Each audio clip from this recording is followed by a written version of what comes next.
Divorce হলে পুরুষের কোনো ক্ষতি হয় না, সব ক্ষতি মেয়ের হয়। ফাতেমা রাদিয়াল্লাহু তাআলা আনহার জীবনী থেকে শিক্ষা গ্রহণ করেন। বাসায় অভাব ছিল 3 দিন, ভাত নাই, চাল নাই, ডাল নাই, তবুও ফাতেমা অভিযোগ ছুড়েন নাই, বরং স্বামীর সঙ্গে শুকরিয়ার মাধ্যমে দুনিয়াতে জান্নাতের টিকিটটা কনফার্ম করে ফেলেছেন। সুবহানাল্লাহ।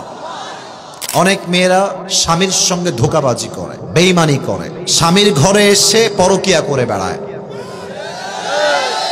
তোমরা এত আস্তে ঠিক বলো কেন? জোরে বলো, কথা আমার ঠিক আছে কিনা বলো।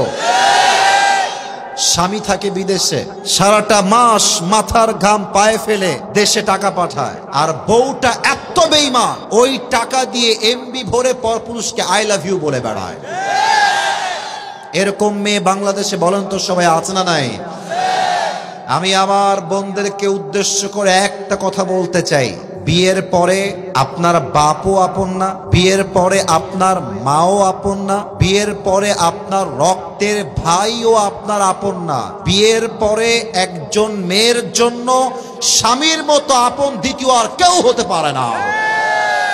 আমার বোনেরা অনেক সময় স্বামীকে কি করে জানেন? প্রেশারাইজ করে। আমার আইফোন 13 লাগবে, আমার আইফোন 14 লাগবে, আমি ফরিদপুরের গ্রামে আর থাকবো না, আমাকে শহরে নিয়ে যাও, আমাকে অমুক বাড়িতে রাখো, আমাকে অমুক গাড়ি কিনে দাও, ডিমান্ডের শেষ নাই। আমি সেই মেয়েদেরকে উদ্দেশ্য করে বলবো, ফাতেমা রাদিয়াল্লাহু তাআলা আনহার জীবনী থেকে শিক্ষা গ্রহণ করেন। বাসায় অভাব ছিল 3 দিন, ভাত নাই, চাল নাই, ডাল নাই, তবুও ফাতেমা অভিযোগ ছুড়েন নাই, বরং স্বামীর সঙ্গে শুকরিয়ার মাধ্যমে দুনিয়াতে জান্নাতের টিকিটটা কনফার্ম করে ফেলেছেন। সুবহানাল্লাহ।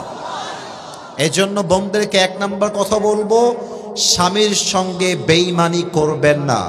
মনে রাখবেন, একটু তিতা লাগবে শুনতে, একটু তিতা লাগবে শুনতে, অগ্রিম ডিক্লেয়ার দিলাম। ডিভোর্স হলে পুরুষের কোনো ক্ষতি হয় না, সব ক্ষতি মেয়ের হয়। একটু তিতা আমি জানি, শুনতে তিতা, কারণ কি একজন নারীর সতীত্বের অনেক দাম আছে, যেটা পুরুষের আহামরি দাম নাই। একজন নারীর দেহের অনেক মূল্য আছে, যেটা পুরুষের ক্ষেত্রে আহামরি সমাজ দেখতে চায় না।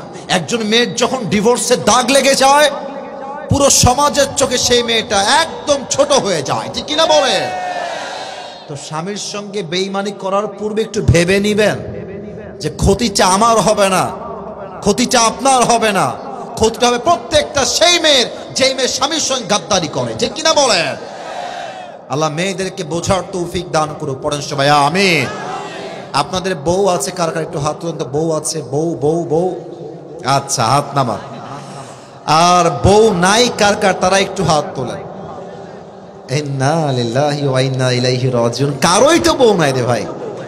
আচ্ছা আচ্ছা হাত নামাও। আল্লাহ তুমি প্রত্যেকটা সিঙ্গেল যুবককে বউ দিয়ে দাও। এই যারা আমিন কয় নাই, কেউ বউ পাবে না। আরে ইয়ার জোর সে বলো আমিন।